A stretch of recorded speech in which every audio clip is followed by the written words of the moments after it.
కూడా జరిగింది. నిలువు దోపిడీ జరుగుతూ ఉన్నది. తెలంగాణ రైతాంగం కష్టపడి పండించినటువంటి ఎర్ర బంగారం పండించినటువంటి రైతులు ముఖాలు తెల్లబడిపోయినాయి. 1.5 లక్షల రూపాయల పెట్టుబడి ఎకరాకు పెట్టినటువంటి మిర్చి రైతు ఇవాళ మార్కెట్కి వచ్చిన తర్వాత గత 10 సంవత్సరాల్లో ఎప్పుడు లేనంత మిర్చి ధరలు ఈ సంవత్సరం పడిపోవడం దుర్మార్గం. ఇది కాంగ్రెస్ పార్టీ ప్రభుత్వం వైఫల్యం, పూర్తిగా కాంగ్రెస్ పార్టీ బాధ్యత.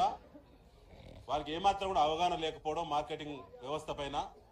గతంలో ఉన్నటువంటి నిల్వలను ఎక్స్పోర్ట్ పర్మిషన్స్ ఇచ్చి బయటికి పంపకపోవడం, విస్తీర్ణం ఎంత ఉందో, రైతులు ఎంతమంది ఎంత విస్తీర్ణంలో ఏ రకమైన మిర్చి పంట పండిస్తారో ఈ ప్రభుత్వానికి అంచనా లేకపోవడం, సరైనటువంటి సమీక్ష లేకపోవడం, చిత్తశుద్ధి లేకపోవడంతో ఇవాళ గతంలో 30 నుంచి 1 లక్ష రూపాయలు పలికినటువంటి ధర ఇవాళ 3-4 వేల నుంచి మొదలుకొని 13,000 వరకే ఇలా ధర పడిపోయింది.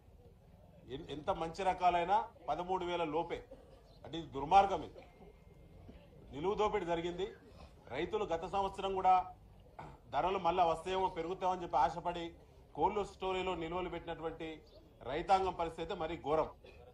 ఆనాడు 70-80,000 ధర ఉన్నప్పుడు కూడా ఇంకెక్కువ వస్తుందని చెప్పి ఆశపడి నిల్వ పెట్టుకున్న రైతులు వాళ్ళని చూసి ఇంకా ధరలు ఎక్కువ ఉంటాయని చెప్పి ఎక్కువ పెట్టుబడి పెట్టి మంచి నాణ్యమైన మిర్చి పంటను తీసినటువంటి ఇప్పటి రైతులు ఇలా తలబాదుకునే పరిస్థితి వచ్చింది.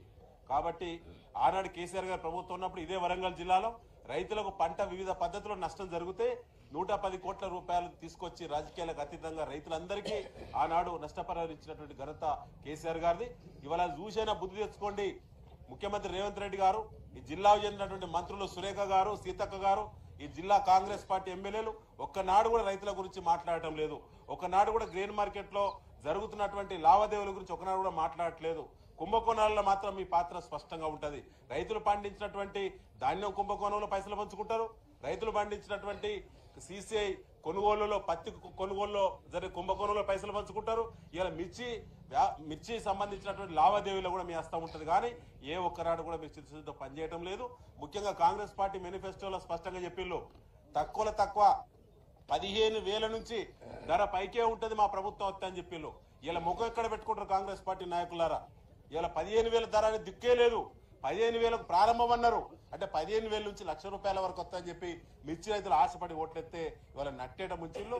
ఖచ్చితంగా ఇవాళ బీఆర్ఎస్ పార్టీ డిమాండ్ చేస్తా ఉన్నది, ప్రతి క్వింటాలకు 25,000 రూపాయలు తగ్గకుండా ప్రభుత్వమే ఈ మిర్చి కొనుగోలు చేసి దాని యొక్క నాణ్యతను బట్టి, క్వాలిటీని బట్టి దొడ్డు రకాలైతే ఆ పైన ధరను చెల్లించి ఇవాళ ప్రభుత్వమే ఖజానా నుంచి పంట కొనుగోలు చేయాలని చెప్పి బీఆర్ఎస్ పార్టీ డిమాండ్ చేస్తా ఉంది.